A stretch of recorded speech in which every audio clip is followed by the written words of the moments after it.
On tonight's show, we're going to boldly go where no one's been before. Come with us as we have some fun at the Zigzag Festival with Big Al in tow, and we go in search of the Don. And I get a taste of what happens when you mess with the Don.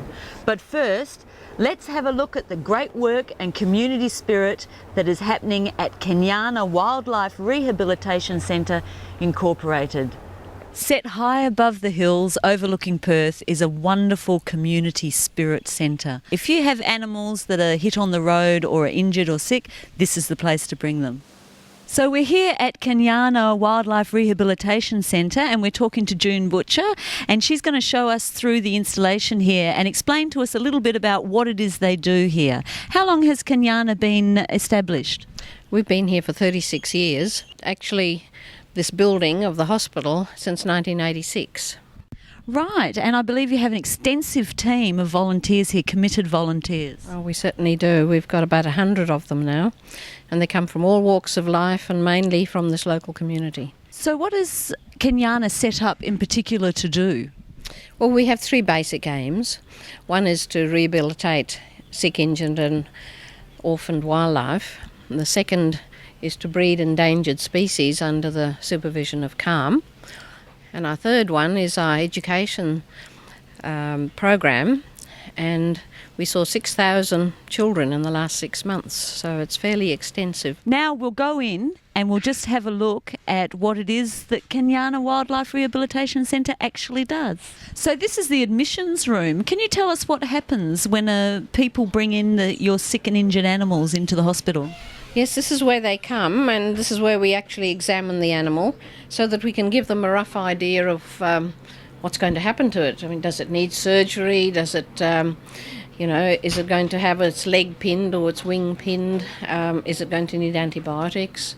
All those type of treatments, and how long it's going to be, because it's going to be in our intensive care area.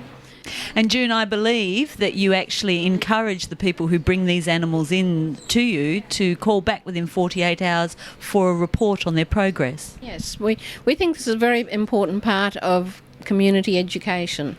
Get the person involved with the animal that they've brought in. And by them ringing in, this is a good connection with them.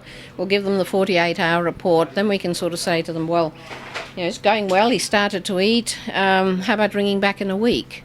And they do. They get really interested. And then when you finally ring them and say, please come in, your bird's ready to go, you can release it. I mean, it becomes a whole family affair, they're happy, all the kids come in and they take the animal off and release it. And from then on, we've got a converted person in the community. And are you available to take animal admissions 24 hours a day? Yes, this centre is open 24 hours a day. Excellent. So once they're brought in and you've done the paperwork, what happens then, say if they do need intensive care? Well, as I say, we really examine them carefully if that's appropriate. Sometimes they're too stressed or too sick, in which case we just take them straight through into the hospital, into one of our hot boxes, or straight through into our treatment room. And how many admissions would you get in a year? Last year we had 1,300 and something, so keeps us busy. And this may not be a very good question to ask. I hope some of the viewers don't get too distressed, but how many of those do you actually get to release back into the wild? Well, we think our figures are pretty good, really, because we collate every animal that comes in, whether it dies within a minute of it being here, so it's all in the figures, and we release 60%. More after the break here on DeeTV.